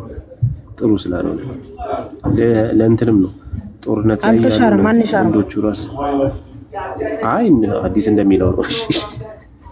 ከኔ ጋር ልትከራከሪ አልተሻረም። ተሽሯል ሲሉ ራሱ መቼ ነው የተሻረው? ማን ይሻረው የሚለው ጥያቄ ስለሚነሳ ማለት ነው። አዎ እኔ ግን ገስት አስገብተን ሌሎች ጠይቃቸው ክሊር ይመስለኛል የሚሆን ይመስለኛል። ቢኒያውን ሳይሆን አንቺ ጋርም ያለውን መሻሩን እንደገና ደግሞ ኒካ መሆኑንም አለመሆኑንም ሁለቱን ለይቶ ለብቻ መከራከር ማሳየት ትክክል እንዳልሆነ እና ሌላ ሰው እናስገባ። ከቻሉ ደግሞ ሞዴሬተር ይስጡን። እሺ ቆይ ሰው ልቀንስና ሰጣታል። ቀጥል ቪኒ ከገባው ልጅ ጋር ይሰማል። ሄሎ ይሰማል። እንዴት ነሽ? አልሐምዱሊላህ ሰላም ነው። ይመስገን አምላክ። ደህና ነሽ? ልጁ እኮ ግልጽ መልስ እየመለሰላችሁ ነው። እናንተ ማመን አለማመን የእናንተ ጉዳይ ነው። በሰዓቱ በነበረው የጋብቻ ስነ ስርዓት ጽድቅ ነው። አሁን ግን ተሽሯል አላችሁ እኮ ግዴታ ዝሙት ነው ብላችሁ ነው።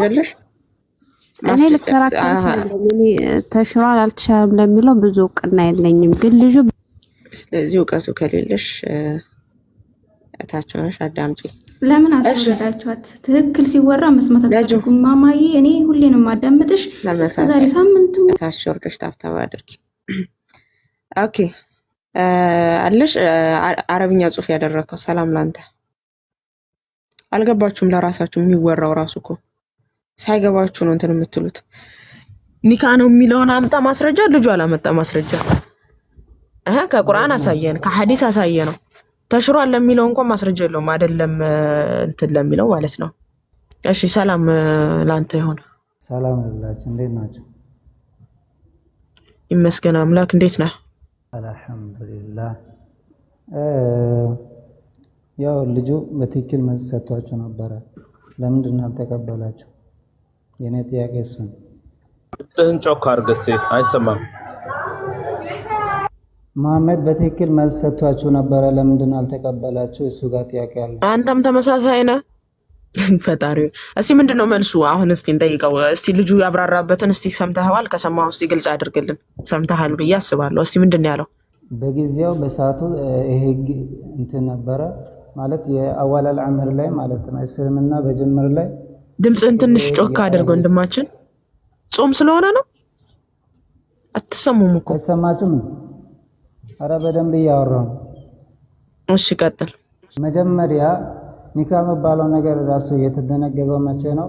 እስልምና በደንብ እንትን ካሉ በኋላ ነው ማለት ነው። እስልምና ለሰዎች ቀስ በቀስ ነቢያችን አለይሂ ሰላም ማስተማር ሲጀምሩ ቀስ በቀስ ነው ህግጋቶች ያንዳንዱ የተደነገገበት በኦርደር ነው ማለት ነው። ይሄ ደግሞ ሲተገበር የቆየው መጀመሪያ ክፍል ላይ ማለት ነው። ገና እስልምና በደንብ ባልተስፋፋ ጊዜ መጀመሪያ ጊዜ ላይ ነበረ። ያ ደግሞ ምንድነው የአረቦች የአኗኗር ዘይቤ ነበረ። የተለያየ ማለት የተለያየ ሰዎች ጋር እንትን ያለው አረቦች አይደሉም። አረቦች ሳይሆን የነብዩ አኗኗር ዘይቤ። አረቦች እንደውም መሐመድን እንዴ ባል ያላቸውን ሴቶች እንዴት እንገናኝ ብለው ይጠይቁት ነበር። የአረቦች ባህል አይደለም። አረቦች ምግባረ ሰናይ የሆነ ባህል ነው ያላቸው። ራሱ የነብዩ ሷሃቦች ራሱ እንዴት እንዲናደርጋለን እያሉ የሚጠይቁት ሷሃቦች ነበሩ። እንደዚህ አይነት ነገርን ፈጽሙ ሲላቸው ማለት ነው። አሁን ካንተ መልስ የምንረዳው ምንድነው? ስሚ አንድ አዳምጪኝ። እንትን ይሄን ነገር ከለከሉ። ከዛ በኋላ ይሄ ነገር ከዛሬ ቀን ጀምሮ ለእናንተ በእናንተ ላይ እርም ነው እስከ ዕለተ ትንሣኤ ድረስ። እስካሁን ተፈቅጄላችሁ ነበረ፣ ግን ከዛሬ በኋላ እስከ ዕለተ ትንሣኤ ድረስ ይሄ ነገር በእናንተ ላይ እርም ነው ብሎ ከልክሏል። ከዛ በኋላ በሐዲስ ላይ ማለት ነው። ገብተሽ ማየት ትችያለሽ። ኦኬ አንዴ አሁን ጨርሰሃል፣ ገባሽብኝ ምናምን እንዳትል። እንግዲህ ወገናችን መልስ ምንድነው? በዘመኑ የነበረ ጋብቻ እንትን የግንኙነት እንትን ነበረ። ለምሳሌ ለ3 ቀን ይዟታል። ከዛ ለ3 ቀን ከተገናኙ ለምሳሌ ጥሎሽ ይሰጣታል፣ ወይ ፎጣ ሊሆን ይችላል፣ ወይ ካባው የሆነ ነገር ይሰጣታል። ያቺ ሴት ወሰን ለ3 ቀን የሚፈልጋ ከሆነ ለ3 ቀን፣ ለ4 ቀን ከሆነ ለ4 ቀን ተዋውላ ነው የምትገባው። 4 ቀን 5 ቀን ከተጠቀመባት በኋላ የተዋዋለችውን ነገር ይሰጣትና ማሰናበትም ከፈለገ ያሰናብታታል። አብራውም እንድትቆይ ከፈለገ ትቆያለች ማለት ነው። ይሄ በዘመኑ የነበረ የጋብቻ ህግ ነበረ። ከዛ በኋላ ግን ትክክለኛው የጋብቻ ህግ ሲመጣ ያ ነገር ተሻረ ነው የወገናችን መልስ። የመጀመሪያው ፖይንቴ አንደኛ ነገር እንደዚህ አይነት ጋብቻ አለ ወይ? ለ3 ቀን ለ4 ቀን የሆነ በሆነ ነገር ይዛሃት ይሄ ከሴተኛ ዳሪን ምንድነው እንትን የሚላት? ሴተኛ ዳሪ የሆነ ሴት በጥሎሽ ነው የምትያዘው። ለምሳሌ ይሄን ገንዘብ ሰጥሻለሁ ለ4 ቀን ፈልግሻለሁ ትባላለች፣ ትይዛለች። ለ4 ቀን ይጠቀምባታል፣ የተዋዋለችውን ገንዘብ ይሰጣታል፣ ያሰናብታታል። በቃ አለቀ። አሁን በዛ ዘመን ይደረግ የነበረው ይህ ተግባር ነበረ። ከዛ በኋላ ግን ተሽሮ ትክክለኛው በኒካ የሆነ ጋብቻ መጣ ነው እያለን ያለው። እንደው የህሊናውን ጥያቄ በኋላ እንተውና ይሄ ዝሙት ነው ዝሙት አይደለም የሚለውን የህሊናውን ጥያቄ በኋላ እንተውና የተሻረው ማን የሻረው ወንድማችን? እሳቸው ሽሯል ይሄንን ህግ ማለት ነው። ይሄ ነብዩ በህይወት በዘመኑ በነበሩ ሰዓት ነው የሻሩት። ኦኬ ስለዚህ ነብዩ ከሞቱ በኋላ ይሄንን የትኛውም ሱሐባም ሆነ የትኛውም አካል አልፈጸመው። አንዳንድ አካባቢ ላይ ሐዲስ ይሄንን ነብዩ እንደተናገሩት ይሄንን ነገር ክልከላ እንዳደረጉት ያልሰሙ ወገኖች እንደዚያም ሲተገበሩ ነበረ አንዳንድ አካባቢ ላይ። ከዛ ያው ይሄ ክልከላ እንደተደረገ ካወቁ በኋላ ሁሉም ትተዋሉ። በዚህም ጊዜ ደግሞ ይሄ ነገር የለም አይተገበሩ። አቡበከርና ዑመር የነብዩ ሱሐባዎች ናቸው አይደሉም? ናቸው። በእነሱ ጊዜም ነበር። እነሱ ይፈጽሙት ነበረ። ነብዩ ቆይ ነብዩ ከከለከለ ዑመርና አቡበከር ለምን ነበር ይፈጽሙት? ምን አልሽ? እኛ እንጠቀመው ነበረ፣ እኛ በኔ ዘመንም ሙታአን እናደርግ ነበረ ብሎ ዑመር ይነግረናል። በዑመርና በአቡበከር ዘመን ከተፈጸመ እነሱ ራሳቸው እኮ አይደለም ያደረጉት የተጠቀሙት ሌሎች ማለት ሌሎች ሰዎች ሲጠቀሙ እኮ እንፈጽመው ነበር ካለ በአቡበከርና በዑመር ዘመን የነበሩ ሰዎች ሌሎች ማለት ነው። ይሄ እውቀት ያልደረሳቸው ይሄ ህግ ነብዩ እንደደነገገ እንደዚህ ያልደረሳቸው ወገኖች ሲጠቀሙ ነበረ። ግን ከዛ በኋላ ይሄንን ሐዲስ ላይ ምን ብሎ ይነግረናል? በአቡበከርም በነብዩም ዘመን እንፈጽመው ነበር፣ በማዘመን ነው በዑመርም እንፈጽመው ነበር ይለናል። በነ ዑመርም ነብዩ ሽሯል የሚለው ነገር ጥያቄ ምልክት ውስጥ ይገባል። አንደኛ ነገር መሐመድ ይፈቅዳል፣ በዘመኑ በነበረ ሰዓት ይፈቅዳል፣ ይሽራል፣ ይፈቅዳል፣ ይሽራል። አንድ አቋም ያለው መሻር እንኳን አልሻረም። ለምሳሌ በሃይበር ጦርነት ጊዜ ከለከለ፣ የመካደን መንሳት ጊዜ ፈቀደ አይደለ? አንዴ ይፈቅድላቸዋል፣ አንዴ ይሽርላቸዋል፣ አንዴ ይፈቅድላቸዋል፣ አንዴ ይሽርላቸዋል። አቋም ያለው መሻርን እንኳን አልሻረም። አንደኛ ሲቀጥል ሐዲስ ቁርአንን ይሽራል የሚል ትምህርት ከየት ነው ያመጣው? ምክንያቱም አላህ ሲናገር በሱራ 206 ላይ የላሚቷ ምዕራፍ ማለት ነው 106 ላይ ምንድነው ያለው? ቁርአን ይሽራል አላልኩም። ካደ ተሽሯል ካልክ ይሄንን አንቀጽ ሱራ 4:24 ነው የሻረበት። ምንድነው እያልክ የነበረው? ተሽሯል እኮ ነበር ያልከን አሁን ቅድም። በሐዲስ ቁርአንን ይሽራል አላልኩም። ስለዚህ ሱራ 4:24 አልተሻረም። ሄሎ ስለዚህ ሱራ 4:24 ስለሙታ የሚናገረው አንቀጽ አልተሻረም። ምን ነበር ያልሽ? ሐዲስ ቁርአንን አይሽርም ካልክ ስለዚህ ሱረቱ ኒሳ ቁጥር 24 ላይ ያለው አንቀጽ አልተሻረም ማለት ነው። አሁንም ሱረቱ ኒሳ የሴቶች ምዕራፍ ቁጥር 24 ላይ ያለው አንቀጽ አልተሻረም ማለት ነው። ምንድነው ማለት ነው? በገንዘቦቻቸው ልትፈልጉ ለእናንተ ተፈቀደላቸው በእርሱም በመገናኘት የተጠቀማችሁባቸውን ሴቶች ምህሮቻቸውን ግዴታ ሲሆን ስጧቸው ይላል። ከተጠቀምክባት በኋላ የተዋልከውን ገንዘብ ስጣትና መስጠት አለብህ ነው የሚለው። በገንዘብህ ሙትዓ ማለት ነው። ይህ አንቀጽ ተሽሯል። አንቀጹን እስኪ እዚህ ጋር ለጥፍልኝ ላነበው። ራን አለሽ ወይም ቪኪ? ያለው ክፈትለት ስለትንሽ በቁርአን እኮ አውድ የሚባል ነገር የለም። አውድ አለው ለምን የለውም? አውድ በየዘመናቱ የወረደ ስለሆነ አስባበ ነዙሉም የተለያየ ነው አይደለ? ሱራ 23 ላይ ማርግለት ችግር የለም። ፖይንቱም አንድ ስላልሆነ ችግር የለም አርግለት። ይሄ ሌላ ነው። እናቶቻችሁ ሴት ልጆቻችሁ ጡት ያጠባችኋቸው እናታችሁ ምናምን እርምናቸው በእናንተ ላይ ምናምን የሚል ነው። ታዲያ ይሄ እርም ነው። እሺ ይሄ እዚህ ጋር ቁጥር 24 ይሄም በዛ ጊዜ በዘመቻ ጊዜ የተደነገገ በዛ በጦርነት ጊዜ ላይ የተደነገገ የወረደ አያት ነው አይደለም። ሱራ 4:23 ሌላ ነው ሲጀመር። አሁን ሱራ 24ኛው ላይ አርግለት። ይሄ ስለ ሌላ ነው የሚያወራው ሲጀመር። አስባበ ነዙልም አይገናኝም ምንም እንትን የሚለው ነገር አይደለም። ይሄ ቁጥር 24 ላይ ስለ ሙትዓ የሚያወራው እኮ ሙትዓ ማለት እኮ ጊዜያዊ ጋብቻ ማለት ነው። እና ያ ደግሞ እኮ ይሄ አንቀጽ ስለ ሙትዓ ነው የሚያወራው ወንድማችን። ይሄ አንቀጽ ከዛ ወዲህ የተከለከለ ነገር ነው ነገር ማለት ነው። አጠቃላይ ነብዩ ገባኝ እኮ አሁን ስለ ሙትዓ ያብራራውን እኮ ገባኝ። ይሄ ግን ይሄ አንቀጽ ሱራ 4:24 ስለ ሙትዓ ነው የሚያወራው። በገንዘቦቻቸው ልትፈልጉ ለእናንተ ተፈቀደ ከእነርሱም በእርሱ በመገናኘት የተጠቀማችሁባቸውን ሴቶች ምህሮቻቸውን ግዴታ ሲሆን ስጧቸው አይደል የሚለው። የቅድሞ ሐዲስ ላይ ለምሳሌ በፎጣ ተያዘ ያዟት ከዛ ምን ትሰጡኛላችሁ አለቻቸው። በመጀመሪያ ፎጣ እንሰጥሻለን አሏት አይደለ? ቅድም የተነበበው ሐዲስ ላይ ኦኬ ያሉና 3 ቀን አደረች። 3 ቀን ካደረች በኋላ ተሰናበተች ማለት ነው። አሁን እዚህ ጋር ምንድነው እያለ በገንዘቦቻችሁ ልክ ያ ሰው ፎጣ ሰጥቶ እንደተደራደራት ማለት ነው። ከዛ በገንዘቦቻችሁ ልትፈልጉ ለእናንተ ተፈቀደ አለ። በገንዘቡ ነው የሚጠይቃት ያችን ሴት ካንቺ ጋር ማደር ፈልጋለሁ ብሎ ማለት ነው። ከዛ እስከነርሱም በእርሱ በመገናኘት ከተጠቀምክባት ግንኙነት ማለት ነው በመገናኘት የተጠቀማችሁባቸውን ሴቶች ምህሮቻቸውን ግዴታ ሲሆን ስጧቸው። ምህር የተባለው ምንድነው? ቅድም በሐዲሱ ላይ ያሳየንክ ፎጣ ብሎ በዚህ ፎጣ ምን ትሰጡኛላችሁ ብላ ስትጠይቃቸው ፎጣ ሰጥሻለሁ አይደል ያላት። ከዛም በዛ ፎጣ 3 ቀን አደረች ማለት ነው። ከዛ ፎጣዋን ተሰጣት ተሰናበተች። ምህር የተባለው እሱ ነው። ኮንትራቱ እንትኑ ይሄ ምንድነው? ጥሎሽ ማለት ነው። ገብቷል አለ ወንድማችን። እኔ እኮ የሚገርመኝ እኮ ማማዬ አንድ ስቴፕ እንኳን ፎርወርድ መሄድ አልቻሉም እኮ እዛቸው ላይ ነው ስታክ እያደረጉ ያሉት። አንድ ስቴፕ ወደፊት አይሄዱም።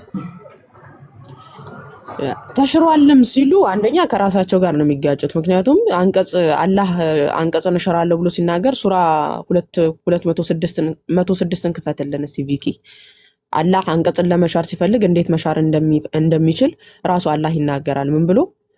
ሱረቱል ኢላሚቷ ምዕራፍ ሱረቱል በቀራ 206 ነው 106 ይሰማቸዋል። አንቀጽም መጣክ ተቋርጦ ነበር። እሺ እየሰማችሁ እሺ አንዴ እቺን እናስምራትና አንዴ እንመለሳለን። ቪኪ ይቅርታ። ያ አንቀጹ ሱራ 4:24 ስለ ሙትዓ ነው የሚናገረውና ያ አንቀጽ ተሽሯል። ሐዲስ ሽሮታል። ቁርአንም በቁርአን ይሻራል። ሐዲስ ቁርአን አይችልም። ቁርአን በቁርአን ይሻራል። ስለዚህ ሙትዓ አልተሻረም ማለት ነው። ምክንያቱም ሙትዓን የፈቀደው ቁርአን ነው። ይሄ አንቀጽ አልተሻረም ሐዲስ ሊሽረው ስለማይችል ማለት ነው። አልተሻረም ያልሽበት እስኪ የትኛው አንቀጽ ላይ ነው እንደዛ ነው? ይሄው በገንዘቦቻችሁ ልትፈልጉ ለእናንተ ተፈቀደ ከእርሱም በእርሱ በመገናኘት የተጠቀማችሁባቸው ሴቶች ምህሮቻቸውን ግዴታ ሲሆን ስጧቸው የሚለው ሙትዓ ነው እኮ ስለ ሙትዓ እኮ ነው የሚናገረው። ኦኬ ይሄንን አንቀጽ ደግሞ አንዳንድ ሙስሊሞች ምን ብለው መለሱ? ቆይ አንዴ ሙስሊሞች ምን ብለው መለሱ? ሐዲስ ሽሮታል አሉ። ኦኬ ሐዲስ ቁርአንን ይሽራል መሻር ይችላል። ሱራ 4:24 በሐዲስ ተሽሯል አሉ። ሐዲስ ቁርአንን ይሽራል ብሎ አላህ የቱ ጋር ነው ያስተማረው? ሱረቱል በቀራ 206ን ክፈትልን ቢኪ። አሁን ቀደም ክፈትልን ያልኩ ጋር ማለት ነው። አላህ ሲናገር ምን ብሎ ነው የተናገረው? ከአንቀጽም ብንለውጥ ወይም ብናስረሳ ቢጤዋን ወይም በላጯን አመጣለሁ ነው ያለው። ሐዲስን አምጥቼ ይሽራለሁ አይደለም። የሆነን አንቀጽ ለመሻር ብፈልግ ተመሳሳይ የሆነ ቢጤውን ወይም ደግሞ በላጩን አምጥቼ የምተካው ነው ያለው። ይሄው ምን ይላል? ከአንቀጽም ብንለውጥ ወይም እርሷን ብናስረሳ ከእርሷም የሚበልጥን ወይም ቢጤዋን እናመጣለን አለ። ስለዚህ ቁርአን የሚሻረው በቁርአን ነው እንጂ በሐዲስ አይሻርም ማለት ነው። ቁርአን በቁርአን ይሻራል በሐዲስ አይሻርና እና ይሄን ሐዲስ አሁን የቀደመውን ሐዲስ ተፈቅዶ ነበረ እዛው ሐዲስ ላይ በአቡ ዳውድ ላይ ነው አለ አይ ቲንክ 1406 ወይ 05 እንደዛ ነው የሚሆነው። ይሄንን ነገር በእናንተ ላይ እስከ ዕለተ ትንሣኤ ድረስ ክልክል ወይም የተከለከለ ያደርገባቸዋለሁ እስከ ዛሬ ፈቅጄ። አሁን እኮ ተስማማና ቁርአን ሐዲስ ቁርአንን አይሽርም አላልክም እንዴ? ለምን ነው ማስረጃ የምትሰጠን? እሺ ሱረቱን ኒሳ 3 ቁጥር ክፈቺሽ። ሱረቱን ኒሳ ይሄው 2 2 3 3 4 4 ማግባት ይፈቀዳል የሚለው ታዲያስ ይሄው በዚህ ጋር እናንተ አንብቡ መጀመሪያ አንብቡ። በየቲሞችም ማግባትን አለማስተካከልን ብትፈልጉ ዝሙትና ከተወሰነ በላይ ማግባት ፍሩ። ከሴቶችም ለእናንተ የተዋበላችሁን 2 2 ወይም 3 3 4 4 አግቡ ይላል። አለማስተካከልን ብትፈሩ አንዲትን ብቻ ወይም እጆቻችሁ ንብረትን ያደረጉት ያዙ። እጆቻችሁ ንብረት ያደረጉት እነማን ናቸው? ባሪያ ሴቶች። 60 ባሪያ ብትይዝ ከሚስት ውጪ ከ60ዋ ሴት ጋር መገናኘት መብት ነው። ባሪያ ሴትን ማለት ነው።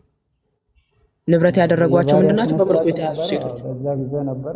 እሺ ይሄን ስለዚህ አሁን ለምሳሌ 60 የባሪያ ሴት ብትይዝ 60 የባሪያ ሴት በምርኮ የማረካትን ሴት ብትይዝ ከአራቷ ሚስት ውጪ ከ60 ባሪያ ሴቶች ጋር መገናኘት ተፈቅዶልሃል አይደል? መብት ነው። ይሄ የተፈቀደ ነገር ነው ያኔ ማለት ነው። የባሪያ ስርዓት በነበረ ጊዜ ላይ ማለት ነው። ኦሬዲ ያኔ ይቻላል እንደ ነገር ማለት ነው። አልተከለከለም በቁርአን። ግን ምንድነው እዚህ ጋር አጠቃላይ እንትን አሁን ለማግባት አንድ ሰው ከፈለገ ይሄንን ሐራም ሲያደርጉ በቁርአንም ድረስ ያው ያንን በመሻር የመጣልን መስረጃ ይሆንልናል ማለት ነው። ምንድነው አንድ ሰው ለማግባት ከፈለገ 1 2 3 እስከ 4 ማግባት ይችላል።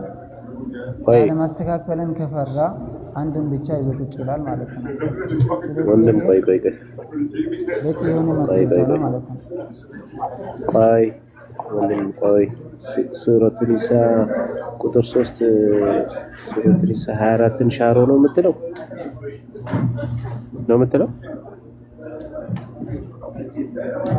ማነው ስም?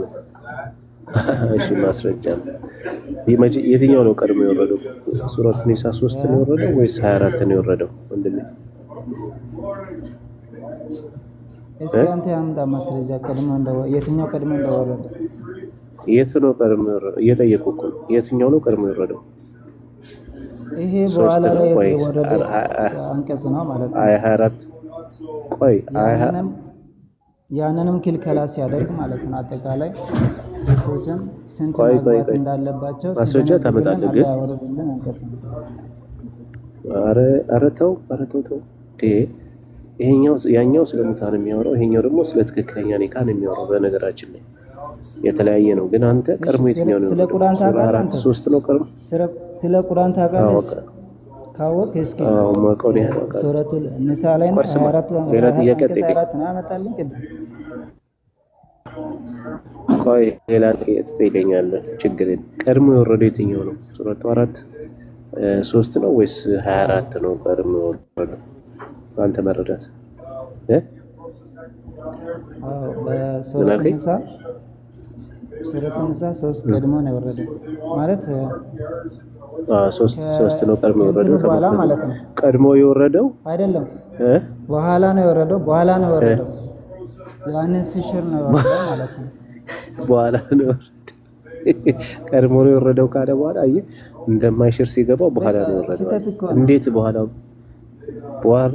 ከወረደ እንዴት ነው ቀድሞ ቁጥር ላይ 23 ላይ እንዴት ሊገኝ ቻለ? ቀድሞ ከወረደ አንተ ስታስበው እንደዛ ነገር የለም። ቀደም ተከተል ስማኝ አንዴ አዳም ስለ ቁርአን ከኔ በላይ አታውቅም። እስቲ አንተ ስለወረደ አሁን መጀመሪያ አንቀጽ አሁን ቀድሞ ወረደ አይባልም እንደ ቁርአን ማለት ነው። መጀመሪያ ላይ የመጣ አንቀጽ አሁን አንተ ለምሳሌ ሱረቱል ፋቲሃ አንተ ቁጥር ብትከ መጀመሪያ የወረደ አንቀጽ ነው ወይም መጀመሪያ የተደነገገ የቁርአን አንቀጽ ነው ብለህ አትበላም። እንደ ቁርአን እንደዛ ነው የሚለው። ቆይ እሱ የሚለው ቁርአን ቆይ ስማ፣ ቁርአን መቅደም ላይ ምን ይላል መሰለህ? ቁርአን በመጀመሪያ አወራረዱ ቅደም ተከተል ጠብቆ ያለ ነጥብ ተጻፈ ነው የሚለው። በቀደም ተከተል ነው የተጻፈ ብሎ የሚናገረው ራሱ ቁርአን ማለት ነው። ፊኪ ያለህ እንደ ሃርድ ኮፒው አለ ፔጅ 11 ላይ ያለው ሃርድ ኮፒ ያለው ሰው ያሳየው ጥሩ ነው። ስለዚህ አሁን አንተ 24 ቀድሞ ነው የወረደው ከዛ 3 በኋላ ነው የወረደው አልክ። ምክንያት ኦኬ ከሌለቱ እሺ ችግር የለም። አይ ከቁርአን ማሳየት ይችላል በየተራ መውረዱ። ኦኬ አሳየው በቃ እንደዛ አሳየው። ይሄኛው ቀድሞ ወረደ አስበው እንግዲህ እንዴት ነው ያኛው ቃል የመጣው እንትን የሚለው ማለት ነው። ስለማይሆን ልጁ ምን አለ አይ ያኛው ነው ቀድሞ ወረደው አለ። ምክንያቱም ኋላ የሚመጣው ነው የሚሽረው ኋላ የሚመጣው እኮ ኋላ ነው የመጣው። ስለዚህ ኋላ የሚመጣው ነው የሚሽረው። ስለዚህ ወይ ከፊት ለምን ሆነ ነው ያንተ ጥያቄ ገብቶኛል ቢኒ። ከፊት ለምን ሆነ ከ24 ያ ከ24 ከፊት ከሆነ 24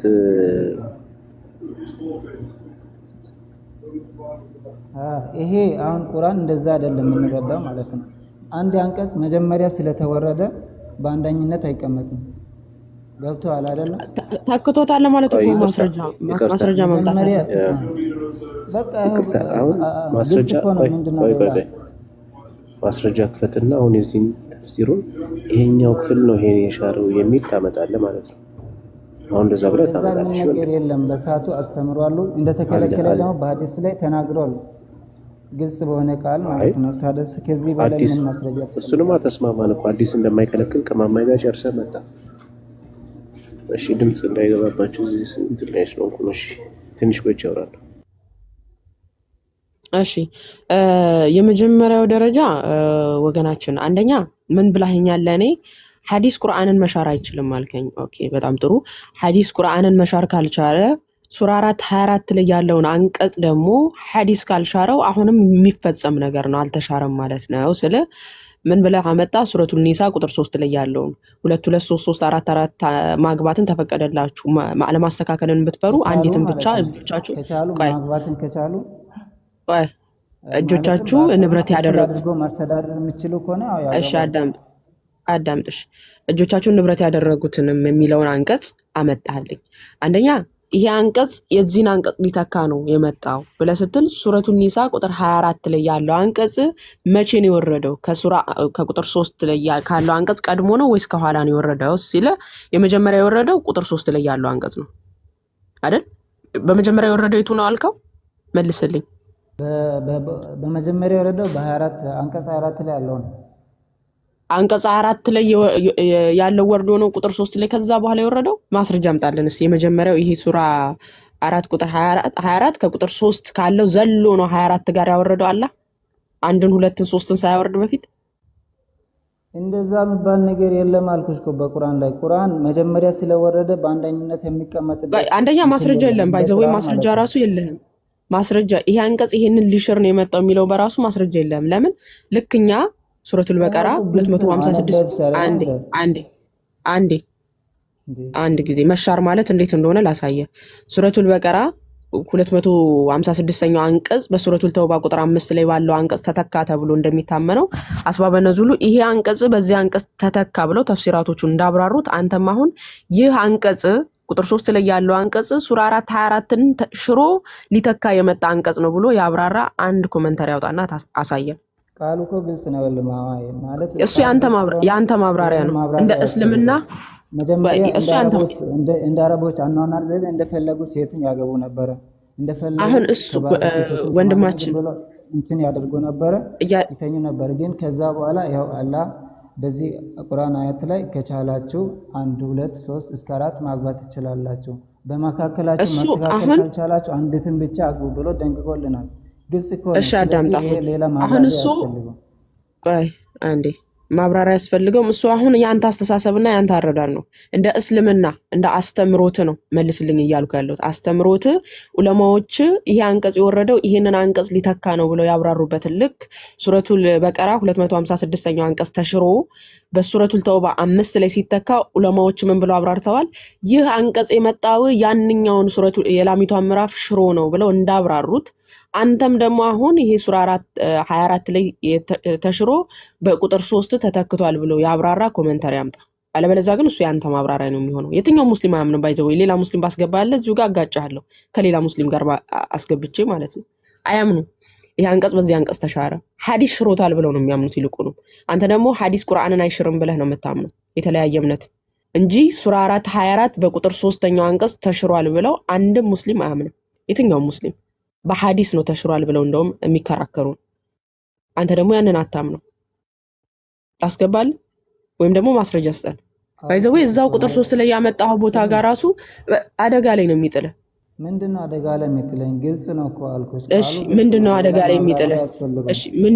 እሺ ምንድነው አደጋ ላይ የሚጥለው? ቁርአን በቻልክ ማለት ያንን ለመሻር የወረደ ሆነ ግዴታ ታች ወርዶ ከታች ማለት ነው። አንቺ ላሳይ ምን ያህል አደጋ ላይ እንደሚጥል ላሳይ። ነገር የለም እንደዛ ነገር የለም ቁርአን ላይ ማለት ነው። መጀመሪያ አንዴ እንዴት አደጋ ላይ እንደሚጥል አሁን እሱ ያንተ ማብራሪያ ነው። ማስረጃ የለህም ሲጀመር። ያለ ማስረጃ እንድታብራራልንም እኛ አንፈልግም። በማስረጃ አስተምሮታችሁ እንዴት ነው የሚለውን ስትጠቅስልን ነው ማስረጃ ይሄ አንቀጽ በዚህ አንቀጽ ተሽሯል ብለው ኮሜንታሪዎች አብራርተዋል ብለ ስትል ነው።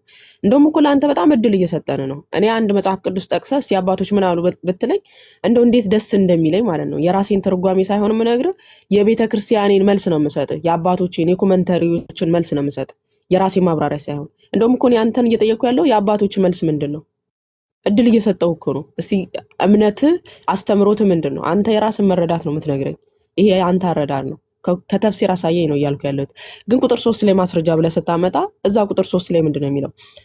2 2 3 3 4 4ን ማግባትን ፈቀድንላችሁ አለማስተካከልንም ብትፈሩ አንዲትን ብቻ አግቡ ይልና እጆቻችሁን ንብረት ያደረጓችሁን ሴቶች ተፈቀደላችሁ ነው የሚለው። እጆቻችሁን ንብረት ያደረጓቸው ሴቶች በምርኮ የተያዙ ሴቶች ናቸው። ለምሳሌ 60 70 ሴት ማረክ። ኦኬ 60 70 ሴትን ማረክና ከአንዷ ሚስትህ ውጪ ከ60 ከ70 ሴቶች ጋርም ተፈቅዶልሃል ማለት ነው። ግንኙነቱ ተፈቅዶልሃል። 4 ሴትን ብታገባ በምርኮ ያዝካቸው ሴቶች ለምን 60 70 80 አይሆኑም? ተፈቅዶልሃል ከነዚህዎቹ ጋር ማለት ነው። ይሄን ትክክል ነው ብለህ ነው የምታምነው? ከሚስትህ ውጪ በምርኮ ያዝካቸው ሴቶችን ባንዴ ጅማዕ ማድረግ ትክክል ነው ብለህ ነው የምታምነው? ተተካ ባልከው አንቀጽ ላይ እንኳን አለ። ወንድማችን ፖዞ ነው አለ። አባታችን እንዴት ዋሉ? ሰላም ብለናል። እንዴት ናችሁ? ስላሴ ይመስገን። ሰላም እንደ ቸርነቱ። እንዴት ዋላችሁ? ሁላችሁ ላይም ታችም ያላችሁ የክርስቶስ ሰላም ይብዛላችሁ። እግዚአብሔር ይመስገን። አባታችን ድንቅ ውይይት ነው። ቀጥሉ። መልካም ነው። ቪኪ ቀጥለ ከመጣሽ። አይ ልጁ ፖዝ ስለሆነ ትንሽ እንጠብቀውና የማይመጣ ከሆነ ታስወጪዋለሽ ሌላ ሰው እንድታስገቢ።